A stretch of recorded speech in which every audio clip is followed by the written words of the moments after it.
ಬೆಂಗಳೂರಿಗೆ ಬಂದಾಗ ಆರಂಭದಲ್ಲಿ ಒಂದು ಪುಟ್ಟ ಜಾಗ, ಪುಟ್ಟ ಮನೆಯಿಂದ ಶುರುವಾದಂತಹ ಜರ್ನಿ ಈಗ ಬಿಗ್ ಬಾಸ್ ಮನೆಯನ್ನು ಪ್ರವೇಶಿಸೋ ಹಂತಕ್ಕೆ ಬಂದಿತ್ತು ಅನ್ನೋಂಥ ಮಾತುಗಳನ್ನು ಆಡಿದಂತಹ ನಟಿ, ಬಿಗ್ ಬಾಸ್ ಮನೆಯ ಸ್ಪರ್ಧಿ ಸ್ಪಂದನ ಅವರು. ಸೊ ಇಡೀ ಒಂದು ಬಿಗ್ ಬಾಸ್ ಮನೆಯ ಜರ್ನಿನ ಮುಗಿಸಿ ನಮ್ಮ ಜೊತೆ ಮಾತಾಡೋಕ್ಕಿದ್ದಾರೆ, ಅವ್ರನ್ನೇ ಮಾತಾಡ್ಸೋಣ. ಸ್ಪಂದನ ಅವರೇ, ಅದೇ ಹೇಳ್ತಾ ಇದ್ವಿ, ಪ್ರತಿಯೊಬ್ಬರ ಜರ್ನಿ ಕೂಡ ಒಂದು ವಿಶೇಷ ಆಗಿರುತ್ತೆ, ಅವರ ನೆನಪುಗಳು ಬೇರೆ ರೀತಿಯೇ ಇರುತ್ತೆ. ನೀವು ಹೇಳ್ತಾ ಇದ್ರಿ ಒಂದು ಸಂದರ್ಭಕ್ಕೆ ಪುಟ್ಟ ಜಾಗದಿಂದ ಶುರುವಾದಂತಹ ಜರ್ನಿ ದೊಡ್ಡ ಮನೆ ಪ್ರವೇಶಿಸೋ ಹಂತಕ್ಕೆ, ಆ ಒಂದು ಎಮೋಷ್ನಲ್ ಜರ್ನಿ ಜೊತೆಗೆ ಈ ಬಿಗ್ ಬಾಸ್ ಮನೆಯ ಜರ್ನಿ ಹೇಗೆ ಅನಿಸ್ತಿದೆ? First reaction? ತುಂಬ ಖುಷಿ ಆಗ್ತಿದೆ. ನಾನು ಹೇಳ್ಕೊಂಡಂಗೆ ಅಂದರೆ ಇನಿಷಿಯಲಿ ಮೈಸೂರಿಂದ ಬೆಂಗಳೂರಿಗೆ ಶಿಫ್ಟ್ ಆಗೋಕ್ಕೆ ತುಂಬ ಕಷ್ಟ ಆಯಿತು. ಬಟ್ ಬಿಗ್ ಬಾಸ್ ಮನೆಯಲ್ಲಿ 99 ಡೇಸ್ ನಂಗೆ ಅವಕಾಶ ಮಾಡಿಕೊಟ್ಟಿದ್ದು ಜನಗಳೇ, ಬಿಕಾಸ್ ಅವ್ರು ವೋಟ್ ಮಾಡಿನೇ ನಾನು ಅಲ್ಲಿದ್ದಿದ್ದು. ಸೊ ಐ ಡೋಂಟ್ ನೋ, ಇನ್ನು 2 ವಾರ ಫಿನಾಲೆ ಇರಬೇಕಿತ್ತು ಅಂತ ಅನಿಸುತ್ತೆ. ಅದ್ರ ಜೊತೆಗೆ ಇಷ್ಟು ದಿನ ಇದ್ದೆ, ಇಷ್ಟು ಮೆಮರೀಸ್ ಮಾಡಿಕೊಂಡೆ. ಆ್ಯಂಡ್ ನನ್ನ ಜರ್ನಿ VT ಪ್ಲೇ ಮಾಡಿದಾಗ ಐ ವಾಸ್ ವೆರಿ ಹ್ಯಾಪಿ. ನಂಗೆ ತುಂಬ ಖುಷಿ ಆಯಿತು. ಓಕೆ, ಐ ಲಿವ್ಡ್ ದೇರ್, ನಾನು ಅಲ್ಲಿ ಜೀವಿಸ್ದೆ ಪ್ರತಿದಿನನೂ ಅಂತ ತುಂಬ ಖುಷಿ ಆಯಿತು. ಸೊ ನಾವು ನನ್ನ ಜರ್ನಿ ನೆನಪಿಸ್ಕೊಂಡ್ರೆ ತುಂಬ ಕಲ್ತಿದ್ದೀನಿ ಅಂತ ಅನಿಸುತ್ತೆ. ಎಸ್, ಪ್ರತಿಯೊಬ್ಬರಿಗೂ ಕೂಡ ಒಂದು ಲೆಕ್ಕಾಚಾರ ಇರುತ್ತೆ, ಕ್ಯಾಲ್ಕುಲೇಷನ್ಸ್ ಇರುತ್ತೆ. ಆರಂಭದಲ್ಲಿ ಬಿಗ್ ಬಾಸ್ ಮನೆಗೆ ಹೋಗುವಾಗ ನಿಮಗೆ ಎಷ್ಟು ದಿನಗಳ ಕಾಲ ನಾನು ಇರ್ಬೋದು ಅನ್ನೋಂಥ ಲೆಕ್ಕಾಚಾರ ಇತ್ತು. ಇನ್ನೇನು ಕೆಲವೇ ದಿನಗಳು ಫಿನಾಲೆಗಿರುವಂಥದ್ದು, ಈ ಹಂತಕ್ಕೆ ನೀವು ಹೊರಗೆ ಬಂದಿರೋಂಥದ್ದು, ಈ ಬಗ್ಗೆ ಮಾತಾಡೋದಾದರೆ? ನಾನು ಆ್ಯಕ್ಚುಲಿ ಇನಿಷಿಯಲಿ ಹೋಗ್ಬೇಕಾದ್ರೆ ಇರ್ತೀನಿ, ಲಾಂಗ್ ಜರ್ನಿನೇ ಇರುತ್ತೆ ಅಂತಿತ್ತು. ಬಟ್ ಜಂಟಿಯಾಗಿ ಹೋದ್ಮೇಲೆ ಇಲ್ಲ, ಸರ್ವೈವ್ ಆಗೋಕ್ಕೆ ಕಷ್ಟ ಆಗುತ್ತೆ ಅಂತ ಅನಿಸ್ಬಿಡ್ತು. ಯಾಕಂದರೆ ಸ್ಟಾರ್ಟಿಂಗ್ ತುಂಬ ಕಷ್ಟ ಆಗೋಯ್ತು. ಜಂಟಿ ಆಗಿದ್ದಾಗಿರಲಿ, ನಾನು ಮಾಳುವಣ್ಣ ನಮಗೆ ಫಿಗರ್ ಔಟ್ ಮಾಡ್ಕೊಳ್ಳೋಕೆ ಗೊತ್ತಾಗ್ತಿರ್ಲಿಲ್ಲ, ಏನು ಮಾಡಬೇಕು, ನೆಕ್ಸ್ಟ್ ಮೂವ್ ಏನು. ಬಿಕಾಸ್ ನಾನು ಒಂಟಿಯಾಗಿ ಆಡ್ತೀನಿ ಅಂತ ಇದ್ದಾಗ ಒಂದಷ್ಟು ಓಕೆ ಹಿಂಗೆ ಆಡ್ಬೋದಾ ಅನ್ನೋ ಒಂದು ಕ್ಯಾಲ್ಕುಲೇಷನ್ ಹೋಗುತ್ತೆ.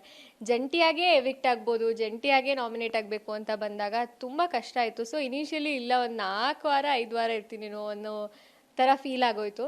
ಬಟ್ ಯಾವಾಗ ಸೆಕೆಂಡ್ ವೀಕ್ ಆದಮೇಲೆ ಮಾಡೋಣ ತುಂಬ ಪಿಕಪ್ ಆದರೂ ಓಕೆ, ಆ ಕಾನ್ಫಿಡೆನ್ಸ್ ವಾಪಸ್ ಬಂತು. ಬಿಗ್ ಬಾಸ್ ಮನೆಗೆ ಪ್ರತಿ ಬಾರಿ ಕೂಡ ಶೋಗಳನ್ನು ನೋಡಿದಾಗ ಒಂಟಿಯಾಗಿ ಹೋಗ್ತಾರೆ, ಬಟ್ ಅಲ್ಲಿ ಜಂಟಿ ಆಗುವಂತಹ ಸಾಕಷ್ಟು ಘಟನೆಗಳು ನಡೀತವೆ, ಸಾಕಷ್ಟು ಸನ್ನಿವೇಶಗಳಿರುತ್ತೆ, ಸ್ನೇಹಕ್ಕೆ ತಿರುಗುತ್ತೆ, ಪ್ರೀತಿಗೆ ತಿರುಗುತ್ತೆ. ಈ ಬಾರಿಯ ಬಿಗ್ ಬಾಸ್ ಮನೆಯಲ್ಲಿ ಯಾರು ಒಂಟಿ ಅನ್ನಿಸ್ತು, ಯಾರು ಜಂಟಿ ಅನ್ನಿಸ್ತು ನಿಮಗೆ ಅಂತ? ಜಂಟಿ ತುಂಬ ಅನಿಸಿದ್ದು ರಾಶಿಕಾ ಸೂರಜ್. ಆ್ಯಕ್ಚುಲಿ ಅವ್ರು ಸ್ವಲ್ಪ ಜಂಟಿ ಅಂತ ಅನಿಸಿದ್ರು. ಅದು ಬಿಟ್ಟು ಐ ಥಿಂಕ್ ಒಂಟಿಯಾಗಿ ಆಡಿದ್ರು, ಎಲ್ಲರೂ ಒಂಟಿಯಾಗಿ ಆಡಿದ್ರು ಅಂತ ಅನಿಸುತ್ತೆ. ಹೇಳ್ತಾ ಇದ್ರಿ ಅಂದರೆ ಮಾಳು ನೀವು ಜಂಟಿಯಾಗಿ ಹೋದರೂ ಕೂಡ ಕೊನೆಗೆ ಕಳೆದ ವಾರ ಮಾಳು ನೀವು ಅಂದರೆ ಯಾರು ಹೊರಗೆ ಹೋಗ್ತಾರೆ ಅನ್ನೋಂಥ ಪ್ರಶ್ನೆ ಶುರುವಾದಾಗ, ಸೊ ಮಾಳು ಹೊರಗಡೆ ಬಂದ ಮೇಲೆ ಹೇಳಿದ್ರು ಸ್ಪಂದನ ಅವ್ರು ಹೋಗ್ಬೋದಿತ್ತೇನೋ ಅಂತ ಲೆಕ್ಕಾಚಾರ ಇತ್ತು, ಬಟ್ ನಾನು ಹೋದೆ, ಆ ಬಗ್ಗೆ ಬೇಸರ ಇದೆ ಅನ್ನೋಂಥದ್ದು. ಸೊ ಅದನ್ನು ಹೆಂಗೆ ನೀವು ಕನ್ಸಿಡರ್ ಮಾಡಿದ್ರಿ ಅಂತ?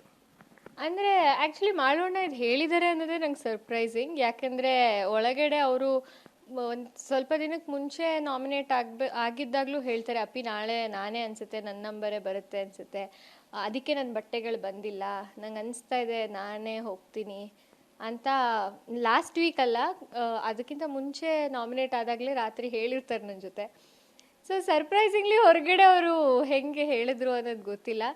But he was a very good player, strong contestant ಅಂತ ಸ್ಟಾರ್ಟಿಂಗ್ ದಿನಗಳಲ್ಲಿ ಅನಿಸಿದ್ದು. ಯಾಕಂದರೆ ಅವ್ರಿಗೆ ಒಳ್ಳೆ ಫ್ಯಾನ್ ಬೇಸ್ ಇದೆ, ಆ್ಯಂಡ್ ಎಂಟರ್ಟೈನ್ ಸಾಂಗ್ಸ್ ಅಂತೆಲ್ಲ ನನಗೆ ಗೊತ್ತಿರಲಿಲ್ಲ ಆ್ಯಕ್ಚುಲಿ, ಬಟ್ ಅಷ್ಟು ವೈರಲ್ ಆಗಿದೆ. ಸ್ಟ್ರಾಂಗ್ ಕಂಟೆಸ್ಟೆಂಟ್ ಅಂತಲೇ ಅನಿಸಿದ್ದು. ಬಟ್ ಎಲ್ಲೋ ಅದನ್ನು ಅವರು ಅಷ್ಟು ಇನ್ನೂ ಚೆನ್ನಾಗಿ ಮಾಡ್ಬೋದಿತ್ತು. ಎಸ್, ಅವ್ರಿಗೆ ಸ್ಟ್ರಾಂಗ್ ಕಂಟೆಸ್ಟೆಂಟ್ ಅಂತ ಅನಿಸಿತ್ತು. ಬಟ್ ಮನೇಲಿ ಬಂದಮೇಲೆ ಒಂದು ಎಲ್ಲರದು ಕೂಡ ಕ್ಯಾಲ್ಕುಲೇಷನ್ಸೇ ಚೇಂಜ್ ಆಗಿಬಿಡುತ್ತೆ ಬಿಗ್ ಬಾಸ್ ಮನೆಯಲ್ಲಿ. ಸೊ ಅಲ್ಲಿ ನಿಮ್ಮ ಕ್ಯಾಲ್ಕುಲೇಷನ್ ಏನಾಗಿತ್ತು? ಒಳಗಡೆ ಹೋದ ನಂತರ ಏನು ನಿಮ್ಮಲ್ಲಿ ಚೇಂಜಸ್ ಆಯಿತು, ಚಾಲೆಂಜಸ್ ಇತ್ತು ಅಂತ? ನನಗೆ ಇನಿಷಿಯಲಿ ನಾನು ಜಂಟಿ ಆಗಿರೋದ್ರಿಂದ ನಾನು ಎಲ್ಲಿ ಹೋಗಿ ಮಾತಾಡಬೇಕು ಅದು ಮಾಳೋಣಂಗೆ ಅಷ್ಟು ಕಂಫರ್ಟ್ ಇರ್ತಿರ್ಲಿಲ್ಲ. ಅವ್ರು ಎಲ್ಲಿ ಕೂತ್ಕೋಬೇಕು ಅದು ನನಗೆ ಕಂಫರ್ಟ್, ಆ ಥರ ಚಾಲೆಂಜಸ್ ತುಂಬ ಫೇಸ್ ಮಾಡಿದ್ವಿ. ಬಟ್ ಹೋಗ್ತಾ ಹೋಗ್ತಾ ನಮ್ಮಿಬ್ರದ್ದು ಕಾಂಬಿನೇಷನ್ ಸೆಟ್ ಆಯಿತು. ಓಕೆ, ಇಬ್ರಿಗೂ ಅರ್ಥ ಆಯಿತು ಏನು ಮಾಡಬೇಕು, ಆ ಥರ ಆಯಿತು. ಬಟ್ ನಂಗೆ ಮನೇಲಿ ತುಂಬ ಚಾಲೆಂಜಸ್ ಫೇಸ್ ಮಾಡಿದಂದರೆ ನಾನು ಟಾಸ್ಕ್ ಅಷ್ಟು ಚೆನ್ನಾಗಿ ಆಡ್ತಿರ್ಲಿಲ್ಲ ಅಂತ. ಬಟ್ ಎಫರ್ಟ್ ಅಂತೂ ನಾನು 100% ಇರ್ತಿತ್ತು. ಆಮೇಲೆ ಮನೇಲಿ ಎಲ್ಲರೂ ಒಬ್ರನ್ನೊಬ್ರನ್ನ ಕೆಳಗೆ ಹಾಕೋಕ್ಕೆ ನೋಡ್ತಾರೆ, ಅದು ಸಿಕ್ಕಿದ್ವು, ಅದೊಂದು ಪಾಯಿಂಟನ್ನು ತುಂಬ ಹೈಲೈಟ್ ಮಾಡೋಕ್ಕೆ ಹೋದರು ಎಲ್ಲೋ ಅಂತ. ಅದರಿಂದ ಹೊರಗೆ ಬಂದು ಜೋಡಿ ಟಾಸ್ಕ್ ಅಂತ ಆದಮೇಲೆ ಡಿಸೈಡ್ ಮಾಡ್ಕೋತೀನಿ, ಇಲ್ಲ ನಾನು ಚೆನ್ನಾಗಿ ಟಾಸ್ಕ್ ಆಡ್ತೀನಿ ಅಂತ. ಆಮೇಲೆ ಅದು ಬಿಟ್ಟು ಕೂಡ ಆಡಿದೆ ಅಂತ ಅನಿಸುತ್ತೆ. ಆ ಅಲಿಗೇಷನ್ಸ್ ಹೋಗಬೇಕು ಅಂತ ಜಿದ್ದಿಗೆ ಬಿದ್ದು ಆಡಿ ಅಂತ ಹೇಳ್ತಾರೆ ಸುದೀಪ್ ಸರ್. ಅಲಿಗೇಷನ್ಸ್ ಹೋಗಕ್ಕೆ ಟಾಸ್ಕಲ್ಲಿ ಆಡ್ತೀನಿ ಚೆನ್ನಾಗಿ. ಸೊ ಬಿಗ್ ಬಾಸ್ ಮನೆಯಲ್ಲಿ ಒಂದು ಸ್ಟ್ರಾಟಜಿ ಇದೆ, ಜೊತೆಗಿರೋರು ಮೇಲೆ ತಗೊಂಡು ಹೋಗ್ತಾರೆ ಅನ್ನೋದಕ್ಕಿಂತ ಜೊತೆ ಇರೋರು ಬೇಗ ಕೆಳಗೆ ಬೀಳಿಸ್ಲಿ ಅನ್ನೋಂಥದ್ದು, ಬೀಳಲಿ ಅನ್ನೋಂಥದ್ದು, ಹೌದಲ್ವಾ? ಸೊ ನಿಮ್ಮನ್ನು ಕೂಡ ಹಾಗೆ ಒಂದಿಷ್ಟು ಸ್ಟಾರ್ಟಿಂಗ್ ಇಲ್ಲ ಅಂದರೆ ಟಾಸ್ಕ್ ಆಡೋದ್ರ ವಿಚಾರ ಆಗಿರ್ಬೋದು, ಒಂದಿಷ್ಟೇನೋ ವೀಕ್ ಕಂಟೆಸ್ಟ್ ಅನ್ನೋಂಥ ರೀತಿಯಲ್ಲಿ ಅಂಡರ್ ಎಸ್ಟಿಮೇಟ್ ಮಾಡಿದ್ದಂತಹ ಸನ್ನಿವೇಶಗಳನ್ನು ನೀವು ಹೆಂಗೆ ಪುಟಿದೇಳಕ್ಕೆ ಸ್ಫೂರ್ತಿಯಾಗಿ ತಗೊಂಡ್ರಿ ಅಂತ? ಅಂದರೆ ಸ್ಟಾರ್ಟಿಂಗು ಅದನ್ನ ನೀವು ಹೇಳಿದಲ್ಲ, ಜೊತೆಲಿರೋರೇ ಕೆಳಗಿಳಕ್ರೆ ಅದು ಅರ್ಥ ಮಾಡ್ಕೊಳಕ್ಕೆ ಸ್ವಲ್ಪ ಟೈಮ್ ತಗೋಬೇಕು ನಮಗೆ. ಯಾಕಂದರೆ ಏನೋ ಫನ್ ಮಾಡ್ತಿದ್ದಾರೆ, ಏನೋ ಇದು ಅಂತ ಅನಿಸ್ತಿರುತ್ತೆ ಇನಿಷಿಯಲಿ. ಬಟ್ ಇಲ್ಲ, ಅದು ಅವ್ರು ಫನ್ ಮಾಡ್ತಿದ್ರು, ಅದ್ರ ಮೂಲಕ ಹೊರಗಡೆಗೆ ಏನೋ ಮೆಸೇಜ್ ಕೊಡ್ತಿದ್ದಾರೆ ಅನ್ನೋದು ರಿಯಲೈಸ್ ಆದಮೇಲೆ ಅದನ್ನ ಕಟ್ ಮಾಡೋಕ್ಕೆ ಶುರು ಮಾಡ್ತೀನಿ. ಹೇಳಬೇಡ, ಕಾಮಿಡಿಗೂ ಹೇಳಬೇಡ, ರೇಗಿಸ್ಬೇಡ ಅಂತ. ಬಟ್ ಯಾರೂ ಇರಲ್ಲ ನಮ್ಮೋರು ಅಂತ ಅಂದಾಗ ನಮಗೆ ನಾವೇ ಮೋಟಿವೇಟ್ ಮಾಡ್ಕೊಳ್ಳೋದು ತುಂಬ ಮುಖ್ಯ ಆಗುತ್ತೆ. ಅದು ವೀಕೆಂಡ್ ನಂಗೆ ತುಂಬ ಹೆಲ್ಪ್ ಆಯಿತು. ಯಾಕಂದರೆ ಸುದೀಪ್ ಸರ್ ಬಂದು ಟಿಪ್ಸ್ ಕೊಡೋದು, ಐ ಥಿಂಕ್ ಮೋಟಿವೇಟೆಡ್ ಆಗೇ ಇರ್ತಿದ್ದೆ ಸ್ಟ್ರಾಂಗ್ ಆಗಿ. ಎಸ್, ಬಿಗ್ ಬಾಸ್ ಮನೆಯಲ್ಲಿ ಸ್ಪಂದನ ಅವ್ರಿಗೆ ನಮ್ಮವರು ಅಂತ ಅನಿಸಿದ್ದು ಯಾರು? ನಮ್ಮ ಜೊತೆಗೆ ಇವ್ರನ್ನ ಜೊತೆಯಾಗಿ ಕರ್ಕೊಂಡು ಹೋಗ್ಬೋದು ಅಂತ ಅನಿಸಿದ್ದು ಯಾರು? ಯಾರು ನಮ್ಮವರಲ್ಲ ಅಂತ ಅನ್ನಿಸ್ತು ನಿಮಗೆ ಕೊನೆಗೆ? ಈ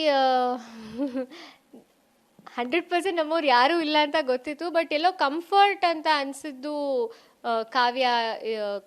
ನನಗೆ ಅವಳಿಗೆ ಥಾಟ್ಸ್, ಒಪಿನಿಯನ್ಸ್ ಸ್ವಲ್ಪ ಕಂಫರ್ಟ್ ಅನಿಸ್ತಿತ್ತು. ಧನು ಅನಿಸ್ತಿತ್ತು, ಆ್ಯಕ್ಚುಲಿ ಗಿಲ್ಲಿ ಕೂಡ ಅನಿಸ್ತಿತ್ತು. ಅವನು ಎಷ್ಟೇ ನನ್ನ ಜೊತೆ ಕಾಮಿಡಿ ಮಾಡಿದ್ರು, ರೇಗಿಸಿದ್ರು, ಸೀರಿಯಸ್ ಆಗಿ ಮಾತಾಡುವಾಗ ನನಗೆ ಒಳ್ಳೆ ಇನ್ಪುಟ್ಸ್ ಕೂಡ ಕೊಟ್ಟಿದ್ದಾನೆ ಅವನು. ಸೊ ಅದನ್ನಿಸ್ತಿತ್ತು. ನಮ್ಮೋರಲ್ಲ ಅಂತ ಅನ್ಸಿದ್ದು ರಕ್ಷಿತಾ. ಎಲ್ಲೋ ನನಗೂ ಸರಿ ಆಗಲೇ ಇಲ್ಲ. ಅದು ಒಂಥರ ಲಾಸ್ಟ್ ವೀಕ್ವರೆಗೂ but last week we try to patch up ಅಥವಾ ಅರ್ಥ ಮಾಡ್ಕೋಬೇಕು ಅಂತ ನಾನು ಅವಳು ಕಿಚನ್ ಒಟ್ಟಿಗೆ ಮಾಡ್ತೀವಿ. ಅದು ಬಿಟ್ಟರೆ ರಕ್ಷಿತಾ ಎಲ್ಲೋ ನಮ್ಮೋರಲ್ಲ ಅಂತ ಅನ್ಸರು. ರಾಶಿಕಾ ಕೂಡ ನಮ್ಮೋಳಲ್ಲ ಅಂತ ಫೀಲ್ ಕೊಟ್ಟಿದ್ದವಳು. ಎಸ್, ರಾಶಿಕಾ ಜೊತೆಗೆ ನೀವು ಆತ್ಮೀಯವಾಗಿದ್ರಿ. ಅದು ಎಲ್ಲೋ ಒಂದು ಕಡೆ ಮುಂದೆ ಹಂತ ಹಂತವಾಗಿ ಬದಲಾಯಿತು ಅಂತ ಅನ್ನಿಸ್ತಾ? ಯಾರ ಎಂಟ್ರಿಯಿಂದ ಬದಲಾಯಿತು ಅಂತ ನಿಮ್ಗೆ ಅನ್ಸುತ್ತೆ? ಹಂತವಾಗಲ್ಲ, ಒಂದೇ ಟೈಮಲ್ಲಿ ಅದು ಬ್ರೇಕ್ ಆಗುತ್ತೆ. ಅದೇನಾಗುತ್ತೆ, ನಾನು ಅವಳು ಆ್ಯಕ್ಚುಲಿ ಕ್ಲೋಸ್ ಆಗಿರ್ತೀವಿ ಸ್ಟಾರ್ಟಿಂಗು. ಸೊ ಫ್ರೆಂಡ್ ಅಂದಾಗ ನಂಗೆ ಏನೇ ಇನ್ಪುಟ್ಸ್ ಇದ್ರು ಹೇಳು ಅಂತ ಹೇಳಿರ್ತಾಳೆ. ವೈಲ್ಡ್ ಕಾರ್ಡ್ ಎಂಟ್ರಿ ಆದಮೇಲೆ ನಾನು ಇಲ್ಲ, ನೀನೇ ಯಾಕೋ ಫೋರ್ಸಿಬ್ಲಿ ಸೂರಜ್ನ ಜಾಸ್ತಿ ಮಾತಾಡಿಸ್ತಿದ್ಯಾ ಅನ್ಸುತ್ತೆ ಅಂತ ಹೇಳಿರ್ತೀನಿ. ಅದು ಅವಳಿಗೆಲ್ಲೋ ಒಫೆನ್ಸಿವ್ ಆಗಿ ತೊಗೊಂಡು, ಅದು ಕಾರಣನೂ ನನ್ನ ಹತ್ರ ಅವಳು ಡಿಸ್ಕಸ್ ಮಾಡಲ್ಲ. ಅವಳು ಕ್ಯಾಪ್ಟನ್ಸಿ ಆಗಿದ್ದು ವಾರದಲ್ಲಿ ಹೇಳ್ತಾಳೆ, ಅಲ್ಲಿವರೆಗೂ ನಂಗೆ ಗೊತ್ತಿಲ್ಲ, ಗೆಸ್ ಮಾಡಿರ್ತೀನಿ ನಾನು ಇದೇ ಕಾರಣ ಇರ್ಬೋದು ಅಂತ. ಸೊ ಎಂಟ್ರಿಯಿಂದ ಅವಳಿಗಿನ್ನೆಲ್ಲೋ ಕಂಫರ್ಟ್ ಸಿಕ್ತು. ನಾನು ಹೇಳಿದ್ದು ಅವಳಿಗೆ ಯಾಕೆ ಇವಳು ಹೇಳಿದ್ಲು ಅಂತ ಅನಿಸುತ್ತೆ. ಬಟ್ ಐ ಆಮ್ ಹ್ಯಾಪಿ, ಕೊನೆ ವಾರ ಅವಳೇ ನನಗೆ ಉತ್ತಮನೂ ಕೊಡ್ತಾಳೆ ನಾನು ಈ ಬರೋ ವಾರ.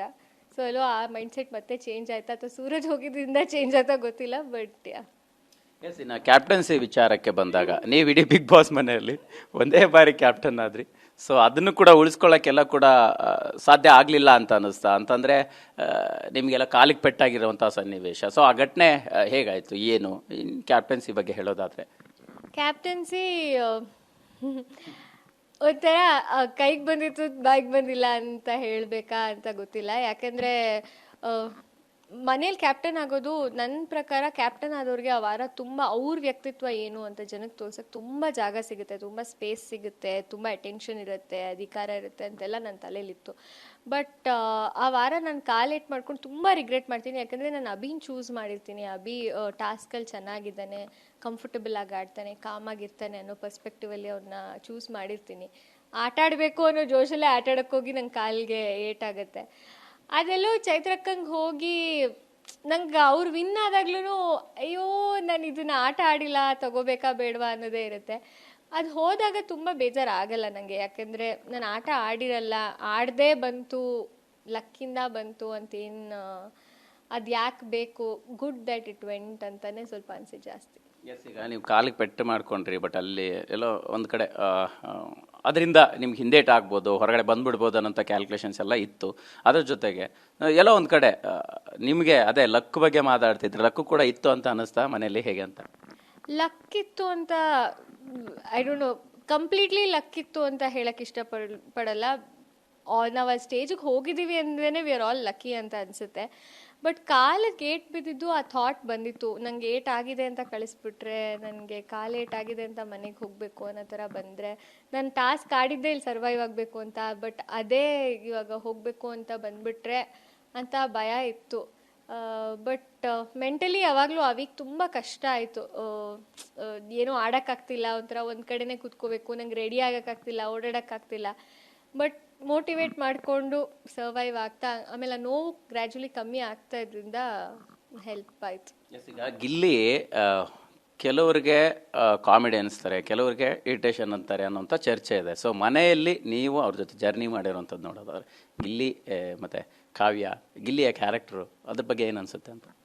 ಗಿಲ್ಲಿ ನನಗೆ ಯಾವತ್ತೂ ಇರಿಟೇಷನ್ ಅಂತ ಅನಿಸಿಲ್ಲ. ಬಿಕಾಸ್ ನಾವು ಆಲ್ಮೋಸ್ಟ್ ಮದ್ದೂರು, ಮಂಡ್ಯ ಈ ಸೈಡವ್ರು ಆಗಿರೋದ್ರಿಂದ ಆ ಕಾನ್ವರ್ಸೇಷನ್ಸು ನಮ್ದು ಬೇರೆ ಥರನೇ ಇರ್ತಿತ್ತು, ಅದು ಫನ್ನಿಯಾಗೇ ಇರ್ತಿತ್ತು most of the time. So ನಾನು ಅವನ ಜೊತೆ ಹಾಗೆ ಮಾತಾಡ್ತಿದ್ದೆ. ಆ್ಯಂಡ್ ನಾನು ರೇಗಿಸ್ತಿದ್ರು ನನಗೆಲ್ಲೋ ಅವ್ನು ನನ್ನ ಯಾವಾಗಲೂ ಕೆಳಗೆ ಹಾಕ್ತಿದ್ದಾನೆ ಆ ಥರ ಬರ್ತಿತ್ತು ಅವನ ಮೇಲೆ.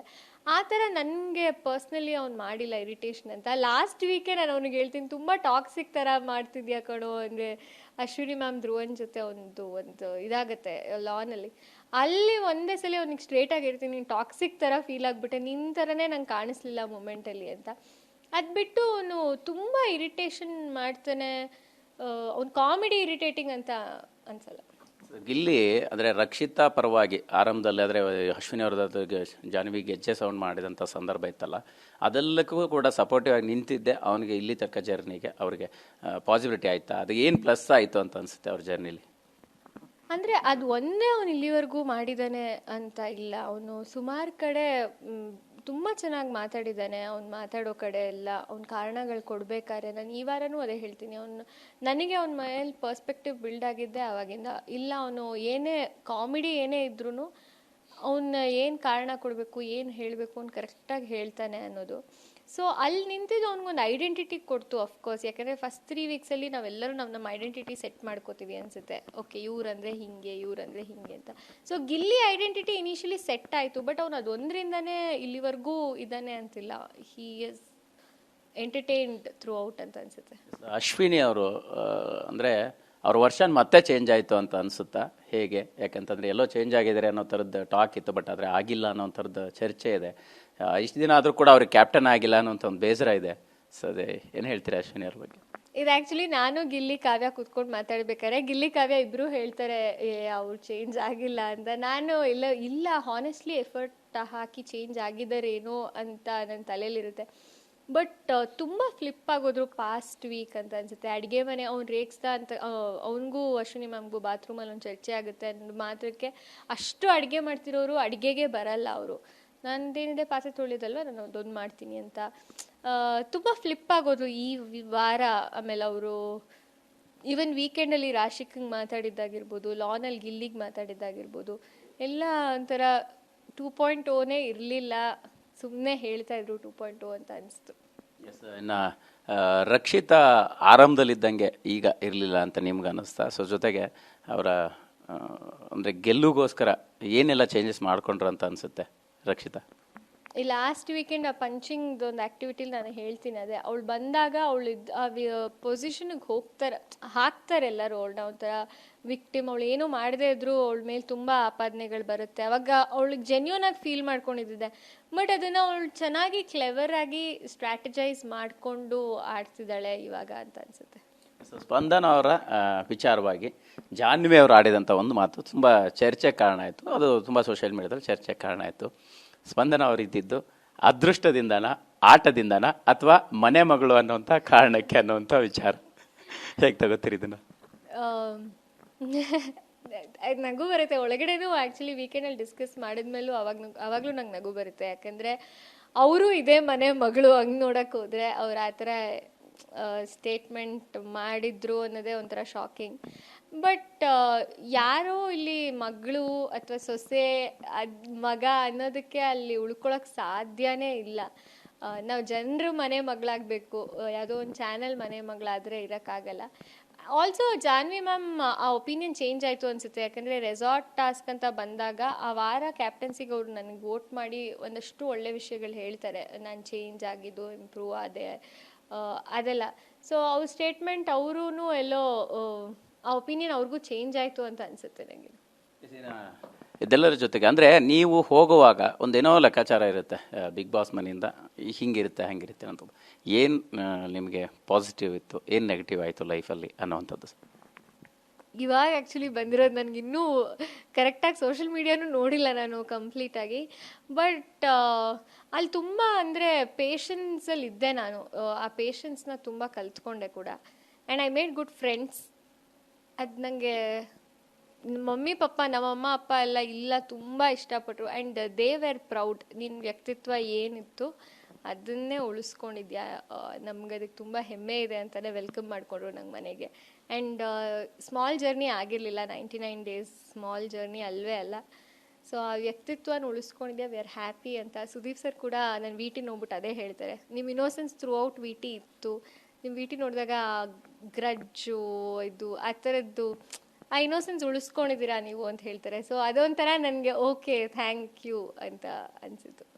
ಹೇಳಿದ್ರಿ ಬಿಗ್ ಬಾಸ್ ಮನೆಗೆ ಹೋದ್ಮೇಲೆ ಒಂದಿಷ್ಟು ಒಳ್ಳೆಯ ಸ್ನೇಹಿತರನ್ನ ಪಡ್ಕೊಂಡೆ, ಒಂದಿಷ್ಟು ಜನರನ್ನು ಸಂಪಾದನೆ ಮಾಡಿದೆ ಅಂತ. ಅಂದರೆ ಸ್ನೇಹ ಅಂತ ಬಂದರೆ ರಿಯಲ್ ಲೈಫಲ್ಲಿ ಸ್ಪಂದನ ಅವರಿಗೆ ಬಾಯ್ ಫ್ರೆಂಡ್ ಇದ್ದಾರಾ, ಮದುವೆ ಆಗೋ ಹಂತಕ್ಕೆ ಬಂದಿದೆಯಾ? ಯಾಕಂದರೆ ನಿಮ್ಮ ಅಭಿಮಾನಿಗಳು ಕುತೂಹಲದಿಂದ ಕೇಳ್ತಾ ಇದ್ದಾರೆ. ಯಾಕಂದರೆ ಆ ವಿಚಾರನ ಇಂಡೈರೆಕ್ಟಾಗಿ ನೀವು ಮೆನ್ಷನ್ ಮಾಡಿದ್ರಿ ಅದರಲ್ಲಿ. ಹಾಗಾಗಿ ಸ್ಪಂದನಾಗೆ ಗೆಸ್ ಮಾಡ್ತೀರಿ ಬಾಯ್ ಫ್ರೆಂಡ್ ಇದ್ದಾರಾ ಇಲ್ಲೋ ಅಂತ, ಆ ಕ್ಯೂರಿಯಾಸಿಟಿ ಇರಲಿ, ಯಾಕಂದರೆ ಅವಾಗ ವಿಷಯ ಮಾತಾಡ್ತಿರ್ತಾರೆ ಅಂತ ಅಷ್ಟೇ. ಮದುವೆ ಗೊತ್ತಿಲ್ಲ, ಇನ್ನೂ ಟೈಮ್ ಇದೆ ಅನಿಸುತ್ತೆ ಮದುವೆ ಆಗೋಕ್ಕೆ. ಅಂದರೆ ಇವಾಗ ಇಷ್ಟು ದೊಡ್ಡ ಪ್ಲ್ಯಾಟ್ಫಾರ್ಮ್ ಸಿಕ್ಕಿದೆ, ಇಷ್ಟು ಜನರನ್ನ ನೋಡೋಕ್ಕೆ ಸಿಕ್ಕಿದೆ, ಮಾತಾಡ್ಸೋಕ್ಕೆ ಸಿಕ್ಕಿದೆ ಅನಿಸುತ್ತೆ. ಅದನ್ನ ಸ್ವಲ್ಪ ಎಂಜಾಯ್ ಮಾಡ್ತೀನಿ ಅಂತ. ಎಸ್, ಇದೆಲ್ಲದರ ಜೊತೆಗೆ ಅಂದರೆ ಗಿಲ್ಲಿ ಮತ್ತು ಕಾವ್ಯ ಅವರ ಲವ್ ಸ್ಟೋರಿನ, ಸ್ನೇಹನ, ಆತ್ಮೀಯತೆನ ಈ ನಾಟಕ್ಕೋಸ್ಕರ ಅವ್ರು ಹಾಗೆ ಬಿಹೇವ್ ಮಾಡ್ತಾರೆ ಅನ್ನೋದು ನೀವು ಕಂಡಂಗೆ. ಈಗ ಜನರಿಗೆ ಒಂದೊಂದು ದೃಷ್ಟಿಕೋನ ಇದೆ, ಅದನ್ನು ಕಂಡೆ. ಲವ್ ಸ್ಟೋರಿ ಅಥವಾ ಏನು ಶೋಗೋಸ್ಕರ ಮಾಡಿದ್ದಾರೆ ಅಂತ ನನಗೆ, ನಾನು ಅವರಿಬ್ಬರನ್ನ ಪರ್ಸ್ನಲಿ ಹತ್ತಿರದಿಂದ ಮಾತಾಡಿರೋದು ಅಥವಾ ನೋಡಿರೋದ್ರಿಂದ ಶೋಗೋಸ್ಕರ ಮಾಡಿದ್ದಾರೆ ಅಥವಾ ಲವ್ ಸ್ಟೋರಿ ಅಂತ ಅನಿಸಿಲ್ಲ ನನಗೆ. ಅಂದರೆ ಅವನಿಗೊಂದು ಜೆನ್ಯೂನ್ ಫ್ರೆಂಡ್ಶಿಪ್ ಇದೆ ಅವಳ ಜೊತೆ. ಆ್ಯಂಡ್ ಆ ಫ್ರೆಂಡ್ಶಿಪ್ ಇದ್ದಾಗಲೇ ಅವ್ನು ನನಗೆಲ್ಲ ರೇಗ್ಸೋದು ಮಾಡೋದು. So I think it's a genuine friendship. ನಿನ್ನೆ ಒಂದು ತುಂಬ ದೊಡ್ಡ ಚರ್ಚೆ ಆಯಿತು ವಿಷಯ, ಬ್ರಾಸ್ಲೆಟ್ ಕೊಟ್ಟಿರೋವಂಥದ್ದು. ಫ್ಯಾಮಿಲಿಯವರು ಬಂದು ಬ್ರಾಸ್ಲೆಟ್ ಕೊಟ್ಟಿದ್ರು, ಬಟ್ ಅದನ್ನು ಕಾವ್ಯ ಅವರು ಬೇರೆ ಥರ ಸಮರ್ಸ್ಕೊಳ್ತಾರೆ, ಬಟ್ ಗಿಲ್ಲಿ ಅದನ್ನು ಬೇರೆ ಥರ ಸಮರ್ಸ್ಕೊಳ್ತಾರೆ. ನೀವು ಕಂಡಂಗೆ ಹೇಗಿತ್ತು ಆ ಸನ್ನಿವೇಶ, ಏನದು ಫ್ಯಾಮಿಲಿಯವ್ರು ಬಂದು ಬ್ರಾಸ್ಲೆಟ್ ಕೊಟ್ಟಿದ್ದು? ಫ್ಯಾಮಿಲಿಯವ್ರು ಬ್ರೇಸ್ಲೆಟ್ ಕೊಡ್ತಾರೆ ಅವನಿಗೆ, ಬಟ್ ಅವ್ನು ಮಾಮೂಲಿ ಕಾಮಿಡಿಯಾಗೆ ಇದು ಮಾಡ್ತಾನೆ. ಅದು ಯಾವಾಗ ರಾಖಿ ಅಂತ ಬಂದ್ಬಿಡುತ್ತೆ, ಅವನು ಸ್ಪಾಂಟೇನಿಯಸ್ಟಿಗೆ ಕಿಂಗ್. ಅವನು ಆ ಸ್ಪಾಂಟೇನಿಯಸ್ ಆಗಿ ಇಲ್ಲ, ಅದು ನಮ್ಮ ಕಡೆ ಈ ಥರ ಸಂಪ್ರದಾಯ ಅಂತಲೇ ತಗೋತಾನೆ. ಬಟ್ ಅದು ಅವನೆಲ್ಲೋ ಈ ವಾಸ್ ಕಾಮಿಡಿಯಾಗೆ ಹೇಳ್ದ, ಅದರಲ್ಲಿ ಏನು ಬ್ಯಾಕ್ ಸ್ಟೋರಿ ಇಲ್ಲ ಅಂತ ನಾನು ನಂಬಿದ್ದೀನಿ. ಪರ್ಟಿಕ್ಯುಲರ್ ಆಗಿ ಬಿಗ್ ಬಾಸ್ ಮನೆಯಲ್ಲಿ ಫೇವರಿಸಮ್ ಅನ್ನೋಂಥದ್ದು ಇದೆಯಾ? ಕೆಲವ್ರಿಗೆ ಫೇವರ್ ಮಾಡೋವಂಥದ್ದು, ಬಟ್ ತಮ್ಮನ್ನು ನೆಗ್ಲೆಕ್ಟ್ ಮಾಡಿಕೊಂಡು ಕೂಡ ಬೇರೆಯವರಿಗೆ ಪಾಸಿಟಿವ್ ಆಗಿರುವಂಥದ್ದು, ಆ ಥರದ ಸನ್ನಿವೇಶಗಳು ನಿಮಗೆ ಇದೆ ಅಂತ ಅನಿಸುತ್ತಾ? ಆಗಿದೆ ಅನಿಸುತ್ತೆ. ಯಾಕಂದರೆ ನನಗೆ actually Ashwini ma'am, Janhvi ma'am ವಿಷಯದಲ್ಲೇ ಹಂಗೆ ಅನಿಸ್ತು. ನಾನು ಅವ್ರಿಗೂ ಹೇಳ್ತೀನಿ, ಯಾಕೆ ಈ ಥರ ಅನಿಸ್ತಿದೆ ನಂಗೆ ನಿಮ್ಮ ಮೇಲೆ ಅಂತ. ಅದು ಫೇವರಿಸಮ್ ಅನ್ನೋದಕ್ಕಿಂತ ನಾವು ಯಾರ್ದೋ ಒಬ್ರ ಜೊತೆ ಕ್ಲೋಸ್ ಆಗಿದ್ದೀವಿ ಅಂದ ತಕ್ಷಣ ಅವ್ರ ತಪ್ಪುಗಳನ್ನ ಅಲ್ಲೇ ಹೇಳ್ತೀವಿ, ನಾಮಿನೇಷನ್ವರೆಗೂ ತೊಗೊಂಡೋಗಲ್ಲ. ಅದು ಹೊರಗಡೆಯಿಂದ ಫೇವರಿಸಮ್ ಆಗಿ ಕಾಣಿಸುತ್ತೆ ಅನಿಸುತ್ತೆ. ಇವಾಗ ನಾನು ಕಾವ್ಯನ ಜೊತೆ ಕ್ಲೋಸ್ ಆಗಿದ್ದೀನಿ ಅಂದರೆ ಅವಳು ಏನೇ ತಪ್ಪು ಮಾಡ್ತಿದ್ರು ಅಲ್ಲೇ ಹೇಳ್ತಾ ಇರ್ತೀನಿ. ಅದನ್ನು ಮನೆಯಿಂದ ಆಚೆ ಹಾಕಕ್ಕೆ ಅದನ್ನು ಕಾರಣ ತೊಗೊಳ್ಳಲ್ಲ. ಬಟ್ ಬೇರೆಯವ್ರು ಸಣ್ಣದು ಮಾಡಿದ್ರೆ ಅದು ನಾವು ನಾಮಿನೇಷನ್ಗೆ ತೊಗೊಂಡ್ಬಿಡ್ತೀವಿ. ಅದಾಗುತ್ತೆ ಸ್ವಲ್ಪ ಅಂತ ಅನ್ಸುತ್ತೆ. ಹಾಗೆ ನಿಮ್ಮ ಮತ್ತು ಧನುಷ್ ಅವರ ಬಾಂಡಿಂಗ್ ಬಗ್ಗೆ ಏನು ಹೇಳ್ತೀರಿ? ಸೊ ನಿಮಗೆ ಅಲ್ಲಿ ಮನೇಲಿರುವಾಗ ಅವರ ಜೊತೆಗಿನ ಸ್ನೇಹ, ಒಡನಾಟ, ಅದರ ಬಗ್ಗೆ. ಆ್ಯಕ್ಚುಲಿ ನಾನು ಧನುಷ್ನ ಮುಂಚೆ ಅನುಬಂಧ ಇಲ್ಲಿ 1-2 ಸಲ ನೋಡಿದ್ದೆ ಅಷ್ಟೇ. ಅವನು ಫ್ರೆಂಡಾಗಿ ನಂಗೆ ಹೊರಗಡೆ ಗೊತ್ತಿರಲಿಲ್ಲ. ಬಟ್ ಒಳಗಡೆ ಅವನು ತುಂಬ ಪ್ರಾಕ್ಟಿಕಲಾಗಿ ನಾನು ಹೇಳೋದನ್ನೆಲ್ಲ ತೊಗೋತಾ ಇದ್ದ. ನಾನು ಈವನ್ 1 ವಾರ ಅವನ್ನೇ ನಾಮಿನೇಟ್ ಮಾಡ್ತೀನಿ ಧನು ಮನೆಯಿಂದ ಹೋಗಬೇಕು ಅಂತ. ಅದನ್ನು ಅಷ್ಟೇ ಅವ್ನು ತುಂಬ ಪ್ರಾಕ್ಟಿಕಲಾಗಿ ಬಂದು ಕೇಳ್ದ. ಬಟ್ ಆ ಕಾರಣ ಅವ್ನಿಗೆ ವ್ಯಾಲಿಡ್ ಅನಿಸ್ತು ಅನಿಸುತ್ತೆ. ಸೊ ಆ ಫ್ರೆಂಡ್ಶಿಪ್ ಅಥವಾ ಕಂಫರ್ಟ್ ಝೋನಲ್ಲಿ ನಮ್ಮ ಕಾರಣಗಳನ್ನೂ ಅವರು ಓಪನ್ ಆಗಿ ತೊಗೋಬೇಕು. ಯಾಕಂದರೆ ನನ್ನ ಫ್ರೆಂಡು ಅಂತ ನಾನು ಏನೇ ಹೇಳದೇ ಇರೋಕ್ಕಾಗಲ್ಲ. ಸೊ ಅದನ್ನ ಚೆನ್ನಾಗಿ ಬ್ಯಾಲೆನ್ಸ್ ಮಾಡ್ತಿದ್ದ. ಆ್ಯಂಡ್ ನನ್ನ ಕಾಲು ಏಟಾಗಿರೋ ಟೈಮಲ್ಲಿ ಆಗಿರ್ಬೋದು, ಬೇರೆ ಯಾವುದೇ ಟೈಮಲ್ಲಿ ಆಗಿರ್ಬೋದು, he was a good friend ನನಗೆ. ಇದ್ರ ಜೊತೆಗೆ ಗಿಲ್ಲಿ ಮತ್ತು ನೀವು ಕಸ ಗುಡಿಸೋವಂಥ ಒಂದು ವಿಡಿಯೋ ಸಾಕಷ್ಟು ಕ್ರೇಜಿ ಆಗಿತ್ತು ಮತ್ತು ವೈರಲ್ ಆಗಿರುವಂಥದ್ದು. ನಿಮ್ಮನ್ನು ಗಿಲ್ಲಿ ಅವರು ಟಗರುಪುಟ್ಟಿ ಅಂತ ಕಾಡಿಸುವಂಥದ್ದು. ಸೊ ಏನು ಹೇಳ್ತೀರಾ? ಕಳ್ಳುಪುಟ್ಟಿ ಅಂತ ಕರೀತಾರೆ. ಆ್ಯಕ್ಚುಲಿ ಯಾವ್ದು ಕಸ ಗುಡಿಸೋದು ನಂಗೆ ಗೊತ್ತಿಲ್ಲ. ಬಟ್ ಯಾವಾಗಲೂ ನಾ ಅವನಿಗೆ ಹೇಳ್ತಿದ್ದೆ, ನನ್ನ ಸ್ಪಂದನ ಅಂತ ಗೊತ್ತೇ ಆಗಿಲ್ಲ ಅಂದರೆ ಏನೋ ಮಾಡೋದು, ನೀನು ಹಿಂಗೆ ಕರೆದು ಅಂತ. ಅವನು ಒಂಥರ ನನ್ನ ಜೊತೆ ಸ್ಪೆಷಲಿ ವೆರಿ ಪಾಸಿಟಿವ್ ಕಾಮಿಡಿ ಥರ ಇರ್ತಿತ್ತು. ಅಂದರೆ ಇವಾಗೆಲ್ಲರೂ ಹೇಳಂಗೆ ನನ್ನ ವ್ಯಕ್ತಿತ್ವನೇ ಹಾಳು ಮಾಡಿ ಕಾಮಿಡಿ ಮಾಡ್ತೀಯ ನೀನು, ಆ ಥರ ಇರಲಿಲ್ಲ ನಮ್ಮದು. ಕಾಮಿಡಿ ಆಗಿದೆ ಅಂತಲೂ ಗೊತ್ತಾಗ್ತಿರ್ಲಿಲ್ಲ ನಮಗೆ. ಅಲ್ಲಿ ಮಾತಾಡ್ತಿದ್ವಿ, ಅಲ್ಲಿ ನಗ್ತಿದ್ವಿ. ಅದೊಂಥರ ತುಂಬ ಜೆನ್ಯೂನ್ ಆಗಿ ನ್ಯಾಚುರಲ್ ಆಗೇ ಹೋಗ್ತಾಯಿತ್ತು ನಂದು ಒಂದು ಫ್ರೆಂಡ್ಶಿಪ್. ಅವ್ನು ಮೊಟ್ಟೆ ಕದಿಯೋದಾಗಿರ್ಬೋದು, ಅಥವಾ ನಾನು ಕಸ ಗುಡಿಸೋದು ರೇಗ್ಸೋದಾಗಿರ್ಬೋದು, ಲಾಸ್ಟ್ ವೀಕ್ಸಲ್ಲಿ ಅವನು ಪಾಸ್ ಆ್ಯಂಡ್ ಪ್ಲೇ ಟೈಮಲ್ಲಿ ಆಗಿರ್ಬೋದು, ನಾನು ಅವನು ಕೂತ್ಕೊಂಡು ನಮ್ಮ ಭಾಷೆಯಲ್ಲೇ ಏನೋ ಇದು ಹಾಗೆ ಹಿಂಗೆ ನಿನ್ನ ಗಂಡ ಹಿಂಗೆ ಅಂತ ಮಾತಾಡ್ಕೋತಾ ಇದ್ವಿ. ಅದಕ್ಕೇನು ಸ್ಟಾರ್ಟು ಇರಲಿಲ್ಲ ಎಂಡೂ ಇರಲಿಲ್ಲ, ಮಾತಾಡ್ತಾ ಇದ್ವಿ. ಅಲ್ಲಿ ಇನ್ನೇನು ಮಾಡೋದು, ಎಷ್ಟೊಂದು ಜಗಳ ಆಡೋದು ಥರ ಆಗ್ತಿತ್ತಲ್ಲ. So it was also very genuine. And ನಾನು ಅವ್ನು ಇನಿಷಿಯಲಿ ಬರೀ ಕಾಮಿಡಿ ಮಾಡ್ತಾನೆ ಅಂತ ಅಂದ್ಕೊಂಡಿದ್ದೆ. ಬಟ್ ಇಲ್ಲ, ಅವನು ಸಿಚುಯೇಷನ್ನ ಅವನ ಥರ ಬೇರೆ ಥರನೇ ಅನಲೈಸ್ ಮಾಡ್ತಾನೆ, ಯಾವುದೇ ಸಿಚುಯೇಷನ್ ಆದರೂ. So it's not only comedy. Gilli ಬರೀ ಕಾಮಿಡಿ ಮಾಡಿ ಇದ್ದಾನೆ ಅಂತನೂ ಅಲ್ಲ. ಅವ್ನ ಸ್ಟ್ಯಾಂಡ್ ಏನಿದೆ, ಅವನ ವ್ಯಕ್ತಿತ್ವ ಏನಿದೆ, ಅದು ಸುಮಾರು ಸಿಚುಯೇಷನಲ್ಲಿ ಹೊರಗೆ ಬಂದಿದೆ. ಸೊ ಆರಂಭದಲ್ಲಿ ಈ ಫಿನಾಲೆ ಹಂತಕ್ಕೆ ಯಾರು ಬರ್ಬೋದು ಅನ್ನೋಂಥ ನಿಮ್ಮ ಕ್ಯಾಲ್ಕುಲೇಷನ್ಸ್ ಇತ್ತು. ಈಗ ಯಾರು ಬರ್ಬೋದು ಅಂತ ನಿಮ್ಗೆ ಅನಿಸ್ತಾ ಇದೆ ಅಂತ? ಆರಂಭದಲ್ಲಿ ಸೀಸನ್ ಶುರು ಆದಾಗ ನಂಗೆ ಸುದಿಯಣ್ಣ ಬರ್ತಾರೆ ಅಂತ ಅಂದ್ಕೊಂಡಿದ್ದೆ. ಸಿನಿಮಾ ಬ್ಯಾಕ್ಗ್ರೌಂಡ್ ಇತ್ತು, ಅವ್ರಿಗಷ್ಟೇ ಫ್ಯಾನ್ ಫಾಲೋವರ್ಸ್ ಇತ್ತು. ಸೊ ಆ ಥರ ಅಂದ್ಕೊಂಡಿದ್ದೆ. ಬಟ್ ಇವಾಗ ಧನು ಕ್ಯಾಪ್ಟನ್ ಆಗಿರೋದ್ರಿಂದ ಫಸ್ಟ್ ಫೈನಲಿಸ್ಟ್ ಆಗಿರ್ತಾನೆ ಅನಿಸುತ್ತೆ. ಆ್ಯಂಡ್ ಗಿಲ್ಲಿ ಬರ್ತಾನೆ ಅಂತ ಒಂದು ಕಾನ್ಫಿಡೆನ್ಸ್ ಇದೆ. ನೀವು ಫೈನಲ್ ಹಂತದಲ್ಲಿ ಇದ್ದರೆ ಹೇಗಿರ್ತಿತ್ತು ನಿಮ್ಮ ಒಂದು ಯೋಚನೆ ಅಂತ? I really miss it. ಯಾಕಂದರೆ too close but yet so far ಅನ್ನೋ ಥರ ಹತ್ತಿರ ಬಂದು ಹೊರಗೆ ಬಂದೆ ಅಂತ ಒಂದು ಬೇಜಾರಿದೆ. ಬಟ್ ಇದ್ದಿದ್ರೆ ಆ ಮನೇನ ಹೊರಗಡೆ ಬಂದ ತಕ್ಷಣ ನಾವು ತುಂಬ ಮಿಸ್ ಮಾಡ್ಕೊಳಕ್ಕೆ ಶುರು ಮಾಡ್ತೀವಿ. ಆಲ್ರೆಡಿ ನಮ್ಮ ಮನೇನೇ ನಮ್ಗೆ ಇಷ್ಟ ಆಗಲ್ಲ, ಅಷ್ಟು ಆ ಮನೇನ ಮಿಸ್ ಮಾಡ್ಕೋತೀವಿ. ಐ ಆಮ್ ಮಿಸ್ಸಿಂಗ್ ಆ ಫೀಲ್ನ. ಅಥವಾ ಆಲ್ರೆಡಿ ಇವತ್ತು ಮಂಡೇ ಅಂದರೆ ನಾಮಿನೇಷನ್ಸ್ ಆಗೋಗ್ತಿತ್ತು ನಿನ್ನೆ. ಸೊ ಆ ಥರ ಅದನ್ನು ತುಂಬ ಎಂಜಾಯ್ ಮಾಡ್ತಿದ್ದೆ ಅನಿಸುತ್ತೆ. ತುಂಬ ಒಂದು ಮೆಮೊರೇಬಲ್ ಇನ್ಸಿಡೆಂಟು ಜರ್ನಿಲಿ ನಿಮಗೆ ಬಿಗ್ ಬಾಸ್ ಮನೆ ಅಂದ ತಕ್ಷಣ ಏನು ನೆನಪಾಗುತ್ತೆ? ಒಳ್ಳೆಯದೊಂದು ಮತ್ತು ಹಾಗೆ ಬೇಜಾರಾಗಿರುವಂಥದ್ದು ಒಂದು ಘಟನೆ ಅಂತ? ಬೇಜಾರಂದರೆ ನಾನು ಕಾಲೇಟ್ ಮಾಡ್ಕೊಂಡಿದ್ದು. ಯಾಕಂದರೆ ಆ ವಾರ ನಾನು ತುಂಬ ಆಡಬೇಕು ಅಂತ ಆಡಿದ್ದು ವಾರ. ಖುಷಿಯಾಗಿದ್ದಂದರೆ ನಾನು ಡ್ರಮ್ ಟಾಸ್ಕ್ ಆಡ್ತೀವಿ ನಾವು, ನೀರು ಬರ್ತಿರುತ್ತೆ. ಆ ಟಾಸ್ಕ್ ನಂಗೆ ಹಾರ್ಟ್ಫುಲ್ಲಿ ನಾನು 100% ಕೊಟ್ಟೆ. ಯಾಕಂದರೆ ಎಲ್ಲರೂ ಟಾಸ್ಕ್ ಅಂತ ಹೇಳೋ ಟೈಮಲ್ಲಿ ಐ ಗೇವ್ ಮೈ ಬೆಸ್ಟ್ ಅಂತ ಅನಿಸಿದ್ದು. ಅವತ್ತಿನ ದಿನ ಒಂಥರ ತುಂಬ ಜೆನ್ಯೂನ್ಲಿ ಖುಷಿಯಾಗಿದ್ದು. ಅಪ್ಪ ಅಮ್ಮ ಮನೆಗೆ ಬಂದಿದ್ದಾಗಿರ್ಬೋದು, ಆ moment it was very nice. And ಒಳ್ಳೆ ಮೂಮೆಂಟ್ಸ್ ಸುಮಾರಿದೆ. ಅಂದರೆ ಮನೇಲಿ ಇವಾಗ ರಾಶಿಕಾ ಲಾಸ್ಟಲ್ಲಿ ಬರ್ಬೇಕಾದ್ರೆ ನಂಗೆ ಉತ್ತಮ ಕೊಟ್ಟಿದ್ದಾಗಿರಲಿ, ಏನೋ ರೆಕಗ್ನೈಸ್ ಮಾಡಿ ಹೇಳಿದ್ದಾಗಿರಲಿ, ಆ ಥರದ್ದು ಸುಮಾರು ಮೂಮೆಂಟ್ಸ್ ಇದೆ. ಇನ್ನು ಫ್ಯಾಮಿಲಿ ಮನೆಗೆ ಬಂದಾಗ ಒಬ್ಬೊಬ್ಬರು ಒಂದೊಂದು ರೀತಿ ಹತ್ತಿರ ಆಗುವಂಥದ್ದಾಯಿತು. ಬಟ್ ಅದರಲ್ಲಿ ಪರ್ಟಿಕ್ಯುಲರ್ ಆಗಿ ಗಿಲ್ಲಿ ನಿಮ್ಮೂರು ಹತ್ರದವರು ಅಂತ ಅಪ್ಪ ಅಮ್ಮಂಗೆ ಪರಿಚಯ ಮಾಡಿಸಿದ್ದು ಅದೆಲ್ಲವೂ ಕೂಡ ಹೇಗೆ ಸ್ಪೆಷಲ್ ಆಗಿತ್ತು? It was special. ಯಾಕಂದರೆ ನಮ್ಮಪ್ಪ ಫುಲ್ ಗಿಲ್ಲಿ ಥರನೇ ಮಾತಾಡ್ತಾ ಇದ್ರು. ಕಣೋ ಅಪರೂಪಕ್ಕೆ ಬರೋದು ಅಂತ, ಅಂದರೆ ತುಂಬ ಗೊತ್ತಿರೋರ ಥರ ಮಾತಾಡ್ತಾಯಿದ್ರು. ಪ್ರಾಬಬ್ಲಿ ನಾನು ಅವನು ಅದೇ ಭಾಷೆಯಲ್ಲಿ ಮಾತಾಡ್ತಿದ್ವಿ ಜಾಸ್ತಿ, ಅದಕ್ಕೆ ಅವ್ರು ಕನೆಕ್ಟ್ ಆಗಿದ್ರು ಅನಿಸುತ್ತೆ. ಆ್ಯಂಡ್ ಅವ್ರ ಅಪ್ಪ ಅಮ್ಮ ಬಂದಾಗಲೂ ಅಷ್ಟೇ, ಓ ಅಲ್ಲ ನಿಮ್ಮೂರು ಅಲ್ಲೆಲ್ಲಿ ಈ ಥರ ಮಾಡಿಬಿಟ್ಟ, ಹಂಗೆ ಮಾಡಿಬಿಟ್ಟ, ಹಿಂಗೆ ಅಂತ ಅವರು ಅವನ ಕತೆಗಳನ್ನ ಹೇಳ್ತಿದ್ರು. ಸೊ ಪ್ರಾಬಬ್ಲಿ ಒಂದೇ ಕಡೆಯವ್ರು ಆಗಿರೋದ್ರಿಂದ ಅದು ಸ್ವಲ್ಪ ನಮ್ಮಪ್ಪ ತುಂಬ ಚೆನ್ನಾಗಿ ಅವನಿಗೆ ಅವನು ಥ್ರೂ ಔಟ್ ನಮ್ಮ ಅಜ್ಜಿ ಹೆಸರು ಕರಿತಿದ್ದ, ನಮ್ಮ ಅಮ್ಮನ ಹೆಸರು ಕರಿತಿದ್ದ, ನಮ್ಮ ಅಪ್ಪನ ಹೆಸರು ಕರಿತಿದ್ದ. ಅದನ್ನೆಲ್ಲ ನಮ್ಮಪ್ಪ ಹೇಳ್ತಿದ್ರು, ನನ್ನ ಹೆಸರು ಹಿಂಗೆ ಕರಿತಿದ್ದೆ, ಹಿಂಗೆ ಮಾಡ್ತಿದ್ದೆ ಅಂತ. ಸೊ ಕನೆಕ್ಟ್ ಆದರೂ ಜಾಸ್ತಿ ಅವನ ಜೊತೆ. ಗಿಲ್ಲಿ ಮತ್ತು ರಘು ಅವರ ಆಟದ ಬಗ್ಗೆ ನಿಮ್ಗೆ ಏನು ಅನಿಸುತ್ತೆ? ಯಾಕಂತಂದರೆ ಗಿಲ್ಲಿ ರಘುವ್ರನ್ನ ಎಷ್ಟೇ ಚೆನ್ನಾಗಿ ಮಾತನಾಡ್ಸೋಂಥ ಪ್ರಯತ್ನ ಮಾಡಿದ್ರು ಕೂಡ ರಘು ಮಾತ್ರ ತುಂಬ ಹಾರ್ಡಾಗಿ ಬಿಹೇವ್ ಮಾಡ್ತಾರೆ ಅನ್ನೋಂಥ ಟಾಕ್ ಇದೆ. ಅಂದರೆ ಅವ್ರು ಹಾರ್ಡಾಗಿ ಕೂತ್ಕೊಬೇಡ ಕಣೋ ಸ್ಟ್ರೇಟಾಗಿ ಕೂತ್ಕೊಳ್ಳೋ ಅನ್ನೋದು ಅವ್ನು ಒಳ್ಳೇದಕ್ಕೆ ಹೇಳ್ತಾರೆ. ಬಟ್ ಗಿಲ್ಲಿ ಜೊತೆ ಅವ್ರು ಅಷ್ಟು ಚೆನ್ನಾಗಿದ್ರು ಅವ್ರ ಗೇಮ್ ಮೇಲೆ ಇನ್ನೂ ಚೆನ್ನಾಗಿ ಆಡ್ಬೋದು ಅಂತ ನಾನು ಲಾಸ್ಟ್ ವೀಕೆಂಡಲ್ಲೂ ರಘು ಸರ್ಗೆ ಅದೇ ಒಪಿನಿಯನ್ ಕೊಟ್ಟಿರ್ತೀನಿ.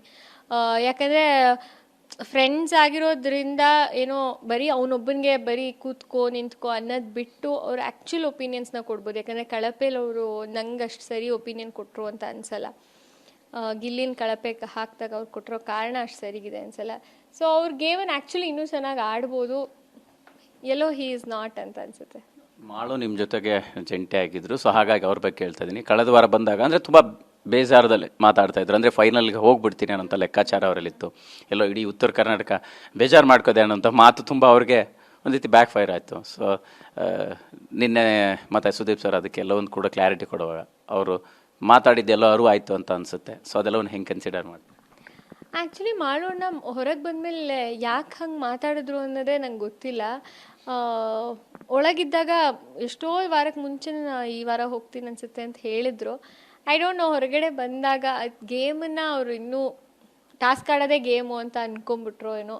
ಸೊ ಹೀಗೆ ಅದು ಹೇಳಬಾರ್ದಿತ್ತು ಅಂತ ಅನಿಸುತ್ತೆ. ಬಟ್ ಇಟ್ಸ್ ಓಕೆ, ಅದು ಹೊರಗಡೆ ಬಂದಾಗ ಎಲ್ಲನೂ ಒಟ್ಟಿಗೆ ತಗೊಳ್ಳೋ ಇದು ಬರದಲ್ಲೋ ಅಥವಾ ಎಲ್ಲ ಇಂಟರ್ವ್ಯೂಸು ಇದು ಎಲ್ಲ ಓವರ್ವೆಲ್ಮಿಂಗ್ ಆಗಂಗೆ ಹೇಳಿದ್ದಾರೆ ಅಂತ ಅನಿಸುತ್ತೆ. ಎಸ್, 50 ಲಕ್ಷ ಗೆದ್ದಿದ್ರೆ ಅಂದರೆ ಸ್ಪಂದನ ವಿನ್ನರ್ ಆಗಿದ್ರೆ ಏನು ಮಾಡೋಂಥ ಪ್ಲ್ಯಾನ್ಸ್ ಇತ್ತು? ಆ್ಯಕ್ಚುಲಿ ಮನೆ ಕಟ್ಟಿಸ್ಬೇಕು ಅಂತ ಒಂದು ನಂಗೆ ಲಾಂಗ್ ಟರ್ಮ್ ಪ್ಲ್ಯಾನ್ ಇದೆ. ಯಾಕಂದರೆ ಒಂದು ಏನಂದರೆ ಅಪ್ಪ ಅಮ್ಮ ಆರಾಮಾಗಿರಬೇಕು, ಲೈಕ್ ಅವ್ರಿಗೇನು ಬರ್ಡನ್ ಆಗಬಾರ್ದು, ಅವರು ಹೋಗಿ ದುಡಿಬೇಕು ಅನ್ನೋದಿರಬಾರ್ದು ಅಂತ. ಈಗ ರೆಂಟ್ ಪೇ ಮಾಡೋದೇನಿದೆ ಎವ್ರಿ ಮಂತ್ ಕಮಿಟ್ಮೆಂಟ್. ಸೊ ನಮ್ಮದು ಮನೆ ಅಂತ ಅವ್ರಿಗೊಂದು ಕಟ್ಟಿಸಿ ಇದು ಮಾಡಬೇಕು ಅನ್ನೋದೊಂದು ಪ್ಲ್ಯಾನ್ ಇತ್ತು. ಸೊ ಅಪ್ಪ ಅಮ್ಮನ ನೆನಪಿಗೆ ಜಾರಿದಾಗ ಒಂದಿಷ್ಟು ಬಾಲ್ಯದ ಜರ್ನಿ ನೆನಪಾಗುತ್ತೆ. ಏನಾಗಬೇಕಂತ ಇಲ್ಲಿಗೆ ಬಂದಿದ್ರಿ, ಕನಸುಗಳೇನಿತ್ತು, ಈಗ ಮುಂದಿನ ಆಲೋಚನೆಗಳೇನು, ಕನಸುಗಳೇನು? ನಾನು ಆ್ಯಕ್ಟ್ರ್ ಆಗಬೇಕು ಅಂತಲೇ ಬಂದಿರಲಿಲ್ಲ ಸ್ಟಾರ್ಟಿಂಗ್. ನಾನು ಆಗ್ತೀನಿ ಅನ್ನೋ ಕಾನ್ಫಿಡೆನ್ಸ್ ಆಗಿರಲಿ ಏನೂ ಇರಲಿಲ್ಲ. It was accidental. ಬಟ್ ಮನೇಲಿ ಇಷ್ಟ ಇರಲಿಲ್ಲ. ಇವಾಗ ದೇ ವೆರಿ ಪ್ರೌಡ್. ನಾನು ಹೇಳ್ದಂಗೆ ಅವ್ರು ಯಾವಾಗಲೂ ಖುಷಿಯಾಗಿರೋ ಥರ ಅವ್ರನ್ನ ನೋಡ್ಕೋಬೇಕು. ಅದಕ್ಕೆ ನನ್ನ ನೆಕ್ಸ್ಟ್ ಹೆಜ್ಜೆ ಕೂಡ ಇರುತ್ತೆ. ಮುಂದಿನ ಹೆಜ್ಜೆ ಅಂದರೆ ಸಿನಿಮಾಗಳನ್ನು ಮಾಡುವಂಥದ್ದಾಗಿರ್ಬೋದು, ನಟಿಸುವಂಥದ್ದಾಗಿರ್ಬೋದು, ಅದ್ರ ಬಗ್ಗೆ ಹೇಗೆ ಡ್ರೀಮ್ಸ್ ಇದೆ ಅಂತ? ಅಂದರೆ ಒಳ್ಳೊಳ್ಳೆ ಕ್ಯಾರೆಕ್ಟರ್ಸ್ ಮಾಡಬೇಕು ಅಂತ ನಂಗೆ ತುಂಬ ಆಸೆ ಇದೆ. ನಂಗೆ ಸೀರಿಯಲ್ ಮಾಡೋದು ಚಿಕ್ಕದು ದೊಡ್ಡದು ಅಂತ ಏನು ಹೇಳ್ತಾರೆ ನಂಗೆ ಆ ಥರ ಅನಿಸಲ್ಲ. ನಾನು ಸೀರಿಯಲ್ ಮಾಡೋದು ತುಂಬ ಎಂಜಾಯ್ ಮಾಡ್ತೀನಿ. ಸೊ ಬಟ್ ಸಿನಿಮಾ ಮಾಡಬೇಕು ಅನ್ನೋ ಕನಸು ಕೂಡ ಇದೆ. ಒಳ್ಳೊಳ್ಳೆ ಕ್ಯಾರೆಕ್ಟರ್ಸ್ ಪ್ಲೇ ಮಾಡಬೇಕು ಅಂತ. ಆ್ಯಂಡ್ ನಾನು ನಾಟಕಗಳನ್ನ ತುಂಬ ನೋಡ್ತೀನಿ, ಬಟ್ ನಾನು ಮಾಡಿಲ್ಲ ಯಾವಾಗಲೂ. ಅಷ್ಟು ಟೈಮ್ ಕೊಡೋಕ್ಕಾಗದೆ, ರಿಹರ್ಸಲ್ಸ್ಗೆಲ್ಲದು ಹೋಗಬೇಕು, ಟೈಮ್ ಕೊಡೋಕ್ಕಾಗದೆ ಮಾಡಿಲ್ಲ. ಎಲ್ಲೋ ನಾಟಕಗಳನ್ನೂ ಟ್ರೈ ಮಾಡಬೇಕು, ಥಿಯೇಟರ್ ಟ್ರೈ ಮಾಡಬೇಕು ಅನ್ನೋ ಕನಸು ಕೂಡ ಇದೆ. ನಿಮಗೆ ಯಾರು ಗೆಲ್ಲಬೇಕು ಅಂತ ಯೋಚನೆ ಇದೆ ಫೈನಲ್? ಧನು ಅಥವಾ ಗಿಲ್ಲಿ ಗೆಲ್ಲಬೇಕು ಅಂತ ಅನಿಸುತ್ತೆ ನನಗೆ. ಬಿಕಾಸ್ ನಾನು ಹತ್ತಿರದಿಂದ ಅವರಿಬ್ಬರು ನೋಡಿದ್ದೀನಿ. ಅವರಿಬ್ಬರಲ್ಲಿ ಒಬ್ರು ಗೆಲ್ಲಬೇಕು ಅಂತ. ಈ ಸ್ಟೇಜಲ್ಲಿ ಅಲ್ಲೇ ಅದೃಷ್ಟದಿಂದ ಉಳ್ಕೊಂಡ್ರು ಅಂತ ಅನಿಸೋದಾದರೆ ನಿಮ್ಗೆ ಯಾರು ಅನ್ನಿಸ್ತಾರೆ ಅಂತ? ಬರೀ ಅದೃಷ್ಟದಿಂದ ಯಾರೂ ಉಳ್ಕೊಳ್ಳೋಕೆ ಸಾಧ್ಯನೇ ಇಲ್ಲ ಅನಿಸುತ್ತೆ. ಅಲ್ಲಿರೋರು ಎಲ್ಲರಲ್ಲೂ ಒಂದು 0.5% ಆಫ್ ಲಕ್ ಇದ್ದೇ ಇದೆ. ಬಟ್ ಬರೀ ಅದೃಷ್ಟದಿಂದ ಯಾರೂ ಇಲ್ಲ ಅಂತ ಅನಿಸುತ್ತೆ. ದೇವ್ ಆಲ್ ವರ್ಕ್ಡ್ ಹಾರ್ಡ್ ಅಲ್ಲಿಗೆ ಬರೋಕ್ಕೆ ಅನಿಸುತ್ತೆ. ಫೈನಲಿ ಬಿಗ್ ಬಾಸ್ ಅಂದರೆ ಒಂದು ಸುದೀಪ್ ಸರ್ ಅವರ ಮಾತು, ಅವರು ಹೇಳುವಂಥ ವಿಚಾರ ಎಲ್ಲವೂ ಕೂಡ ಲೈಫಲ್ಲಿ ಒಂದು ಸ್ಫೂರ್ತಿಯಾಗಿರುತ್ತೆ. ಬಟ್ ಒಂದಿಷ್ಟು ತಿದ್ದುಕೊಳ್ಳೋಕ್ಕೆ ಅವಕಾಶಗಳನ್ನು ನೀಡುತ್ತೆ. ನಿಮಗೆ ಅವರ ಮಾತುಗಳು ಎಷ್ಟು ಸ್ಫೂರ್ತಿಯಾಗಿದ್ದು ಅಂತ? ನಾನು ಇಷ್ಟು ದಿನ ಇದ್ದಿದ್ದೇ ಎವ್ರಿ ವೀಕೆಂಡ್ ಅವ್ರು ಬಂದು ಹೇಳ್ತಿದ್ರಿಂದ ಅನಿಸುತ್ತೆ. ಇಲ್ಲಾಂದಿದ್ರೆ ನಾನು ತುಂಬ ಬೇಗ, ಬಿಕಾಸ್ ನಂಗೆ ಅದು ಒಂದು ಇನ್ಪುಟ್ನ ನಾನು ತುಂಬ ಯೋಚನೆ ಮಾಡ್ತಿದ್ದ ವಿಷಯ ಅಂದರೆ ಸುದೀಪ್ ಸರ್ ಆ ವೀಕೆಂಡ್ ಏನು ಹೇಳ್ತಾರೆ ಅದನ್ನು. ಅದು ನನಗೆ ಮಾತ್ರ ಹೇಳ್ತಾರೆ ಅಂತಲ್ಲ, ಯಾವುದೋ ವಿಷಯಕ್ಕೆ ಹೇಳಿದ್ರು ಅದನ್ನ ಪರ್ಸ್ನಲಿ ತೊಗೋತಾ ಇದ್ದೆ. ಸೊ ನನ್ನ ಜರ್ನಿಗೆ ನಾನು ಲಾಸ್ಟಲ್ಲಿ ಬರುವಾಗಲೂ ಅವ್ರಿಗೆ ಅದೇ ಹೇಳ್ತೀನಿ, ನೀವೇ ಮೇನ್ ಕ್ಯಾರೆಕ್ಟರ್ ನನ್ನ ಜರ್ನಿಗೆ. ಯಾಕಂದರೆ ನೀವು ಎವ್ರಿ ವೀಕ್ ಕೊಟ್ಟಿದ್ದ ಇನ್ಪುಟ್ಸಿಂದನೇ ನಾನು ಉಳ್ಕೊಂಡಿದ್ದು. ಒಂದು ವಾರ ಹೇಳ್ತಾರೆ ನೀವು ಬದುಕಬೇಕು ಮನೆಯೊಳಗಡೆ ಅಂತ, ಆವಾಗ ರಿಯಲೈಸ್ ಮಾಡ್ಕೋತೀನಿ ನಾನು. ಇನ್ನೊಂದು ವಾರ ಹೇಳ್ತಾರೆ ನೀವು ಜಿದ್ದು ಬಿದ್ದು ಆಟ ಆಡಬೇಕು, ಬಿಟ್ಕೊಡ್ಬಾರ್ದು ಅಂತ. ಸೊ ಈ ಥರ ಇನ್ಪುಟ್ಸ್ ಎಲ್ಲ ತೊಗೊಂಡೆ ನಾನು ಸರ್ವೈವ್ ಆಗಿದ್ದು. And without Sudeep sir big ಬಾಸ್ಸೇ ಇಲ್ಲ ಅಂತ ಫೀಲ್ ಇದೆ. ಎಸ್, ಇದೆಲ್ಲದರ ಜೊತೆಗೆ ಗಿಲ್ಲಿ ಬಿಗ್ ಬಾಸ್ ಮನೇಲಿದ್ದಾರೆ ಅಂದರೆ ಡೆವಿಲ್ ಸಿನಿಮಾದಲ್ಲಿ ಆ್ಯಕ್ಟ್ ಮಾಡಿದ್ರು ಅವರು. ಸೊ ಅದ್ರ ಬಗ್ಗೆ ಅವ್ರು ಏನಾದರೂ ಮಾತಾಡಿದ್ದು ಅಥವಾ ಹಂಚ್ಕೊಂಡಿದ್ದು ಅದೇನಾದ್ರು ಗೊತ್ತಾಯ್ತಾ? ಅವರಿಗೆ ಹೇಗೆ ಸೆಲೆಬ್ರೇಟ್ ಮಾಡಿದರು? ಮತ್ತೆಲ್ಲ ಒಂದು ಕಡೆ ಚರ್ಚೆ ಆಗುತ್ತೆ ಸೊ ಅವರ ಬಗ್ಗೆ ಅದ್ರ ಬಗ್ಗೆ ಮಾತಾಡಿಲ್ಲ ಬಿಗ್ ಬಾಸ್ ಮನೆಯಲ್ಲಿ ಅನ್ನುವಂಥದ್ದು, ಅದನ್ನ ಹೆಂಗೆ ತಗೊಳ್ತೀರಿ? ಇಲ್ಲ ಆ್ಯಕ್ಚುಲಿ ಹೇಳ್ತಿದ್ದ, ಓ ಈ ವಾರ ಈ ಡೇಟಾ, ಈ ವಾರ ರಿಲೀಸ್ ಆಗಿರ್ಬೋದು ಅಂತ ಹೇಳ್ತಿದ್ದ ಅವನು ಒಳಗಡೆ. ಅದರಲ್ಲಿ ಅಷ್ಟು ದೊಡ್ಡ ಕ್ಯಾರೆಕ್ಟರ್ ನಾನು ನೋಡಿಲ್ಲ ಸಿನಿಮಾ, ಬಟ್ ಅವನು ಹೇಳಿದ ನನ್ನ ದೊಡ್ಡ ಕ್ಯಾರೆಕ್ಟರ್ ಅಲ್ಲ, ಬಟ್ ಇಂಟರ್ವೆಲ್ಲಲ್ಲಿ ನಾನೇ ಬರೋದು ಅನ್ನೋದೆಲ್ಲ ಹಂಚ್ಕೊಂಡಿದ್ದ. ಆಮೇಲೆ ಹಿ ವಾಸ್ ಹ್ಯಾಪಿ ಬಂದಿದ್ಯಾ ಏನು ಅಂತ ನೋಡೋಕ್ಕೆ. ಗೆಸ್ಟ್ ಯಾರೋ ಬಂದಾಗ ಹೇಳಿದರು ಡೆವಿಲಲ್ಲಿ ಮಾಡಿದ್ಯಾ ನೋಡಿದ್ದೀನಿ ಅಂತ. ಅವಾಗಿಂದ ನೋಡಿದ್ಯಾ ಹೇಳಿದ್ರು ಅಂತ he was very proud. Yes sir, finally ಇಡೀ ಜರ್ನಿ ಮುಗಿಸಿದ್ರಿ, ಸೊ ಹೊರಗೆ ಬಂದಿದ್ರಿ, ಏನು ಹೇಳಕ್ಕೆ ಇಷ್ಟಪಡ್ತೀವಿ? ಜರ್ನಿ ಮುಗ್ದೋಯ್ತಾ ಅಂತ ಅನಿಸುತ್ತೆ, but it was very nice, very fun. Vote ಮಾಡಿ ನನಗೆ ಉಳಿಸ್ಕೊಂಡಿದ್ದಕ್ಕೆ ಎಲ್ಲರಿಗೂ ಥ್ಯಾಂಕ್ ಯು ಅಷ್ಟೇ ಹೇಳಕ್ಕೆ. It's a very small word, but thank you so much. Thank you Spandana. Thank you. Yes, ಇದಿಷ್ಟು ಬಿಗ್ ಬಾಸ್ ಮನೆಯ ಜರ್ನಿನ ಮುಗಿಸಿ ಹೊರಬಂದಂಥ ನಂತರ ಇಡೀ ಜರ್ನಿ ಬಗ್ಗೆ ಮತ್ತು ಅವ್ರ ಲೈಫ್ ಜರ್ನಿ ಬಗ್ಗೆ TV ನನ್ನ ಜೊತೆ ಮಾತನಾಡಿರ್ತಕ್ಕಂಥದ್ದು. ಕ್ಯಾಮ್ರಾ ಪರ್ಸನ್ ಮಹಾಂತೇಶ್ ಜೊತೆ ಮಾಲ್ತೇಶ್ ಜಗ್ಗೀನ್, TV9 ಬೆಂಗಳೂರು.